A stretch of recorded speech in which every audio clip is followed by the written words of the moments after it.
Hi everybody, I'm Jack and this is Raw Tropical Living. Thanks for joining me today. Well, as you can see, I'm back in the big kitchen here, back in the big house. I think I'm gonna try something different. I think I'm gonna start using the kitchen, but sleeping out in the cabin more on a regular basis. When the internet comes back, my internet's kind of wacky right now. Something happened last night, so I'm kind of in between the house and the cabin. But anyhow, I was just making a smoothie. Had thought about this video and I said now's the time to do it. I kind of got a lot of little props around me where I can show. Not that I really need the props. And I'm going to show you, I've always told you this is just a science experiment here, what I do. And I'm just going to share with you my current formula. Now my current formula is my current formula. It's always evolving, it's always changing. I'm always tweaking it. I'm always adding a little something in, trying this, trying that. But there's a basic to it that stays the same. And if you, obviously probably the simplest, the easiest one for you to guess that stays the same is the fruit. The fruit is a huge part of my diet. And I'm gonna show you, I got a bunch. I had to go do some shopping this morning, so I've got mad amounts of bananas again. More, and I got more in my big bag over there. And this is on a Friday, so I got my bananas out of the way. I don't usually buy bananas at my Saturday morning market, but fruit. If I had to guesstimate somehow, I don't even know how I would guesstimate, but I would almost have to say that fruit would make up at least, and I'm being conservative, 65–70% of my diet, of my calories in my diet. And I'm gonna say probably more. I'm gonna probably say 70 plus. Could even be like 75% or though. But that's where, you know, the fruit, that's it, down here in the tropics. And I don't just stick to bananas. I don't have them right now because tomorrow's my market day, but you know, I always have like mangoes on hand. I've been eating a lot of pineapple recently. I've been eating a lot of mango, pineapple, and banana. In fact, I had that in a bowl this morning. So I'm getting a lot of variety. Well, not a lot of variety, to be honest. I do kind of keep it pretty tight. I do buy the exotic fruits and I'll throw them in a smoothie from time to time. But yeah, the bulk of my fruit is bananas, mangoes, pineapple. Well, and dates. Dates for the salad dressings. These aren't great dates. I mean, they're bagged, they're dull, but these are just for the salad dressings. I wish I had access to good medjool dates down here. All right, so we got the fruit. Then the second component of the second part of my formula is the greens. The greens. Now this is kind of a pitiful little bunch of kale. I just had to get what I could get this morning. Like I say, the market will be tomorrow. May do, got a couple of heads of red leaf lettuce for tonight. Was just making a smoothie. Like I said, this kind of got me thinking about it because this has fruit in there, it has the greens in there, and has a few other things which we'll talk about in just a little bit. So we've got the fruit, we've got the greens. The greens are important. There's a lot of people that just kind of give a cursory glance at the greens. They throw a little bit of green in there. I don't do as well as Tanny Raw. I don't get in the amount I need to get in every day. But what I'm trying to do is to kind of supplement that a little bit. I'm getting better about adding this into some smoothies. Like if I'm out of greens, or if I just don't have a way to get to greens, like the last couple of days, I've been adding some of this in with my banana and mango smoothie. So I've got my fruit, I've got my greens, two huge components. You got to have those greens in there. Then there's healthy fat. I've probably got an avocado around there. I don't have to show you everything, but you know what I'm talking about when it comes to healthy fat. I don't stay at 1% year round. I would probably say my year averages off at 10% fat, because sometimes I will do these periods of extremely low fat, no overt fat, probably doing like 5% fat for periods of time.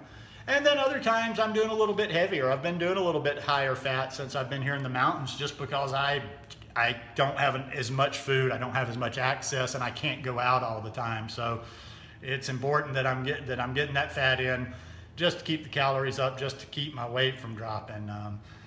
I But I'm not high. Like I say, I think probably the highest I ever probably get is 15, 18%. But then, like I say, if you balance that out over the times of the year I do 5 and the times am in the middle and do 10, it's probably about 10. So the healthy fats and the omega-3 fats, I'm really trying to make more of an effort to get, and I'm doing better. I got to get some chia seeds tomorrow to get my chia seeds, my flax seed. I don't do flax because apparently flax tends to go bad. I've never used flax, to be honest with you, just because I've heard it tends to go bad, and you need to have the best way to use it is to have the whole seeds and to grind them each time, like in a little mini coffee maker or coffee grinder or something. So I primarily rely on the chia seeds and the hemp seeds. I use the chia seeds more for the omega-3 because it's got a better ratio. And I use the hemp seeds. They have a better ratio than, say, avocados and nuts and what have you, but I use the hemp seeds a lot for a little bit extra protein, a little bit of boost.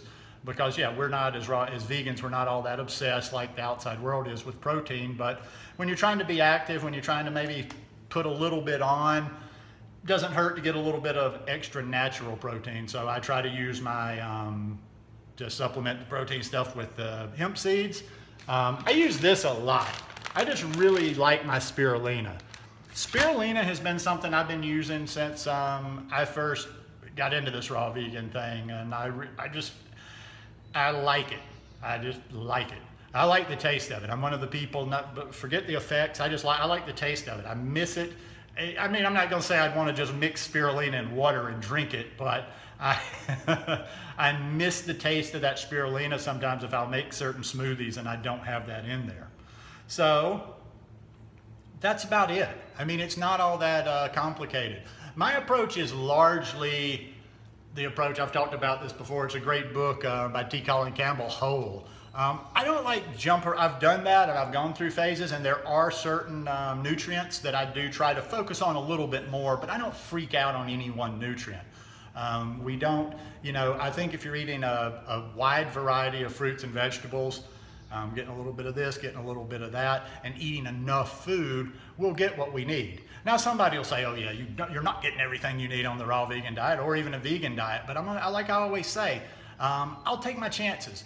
And I'll freely admit, we're probably not getting everything we need. I probably am deficient in something, but I'll put mine up against the standard American diet eaters.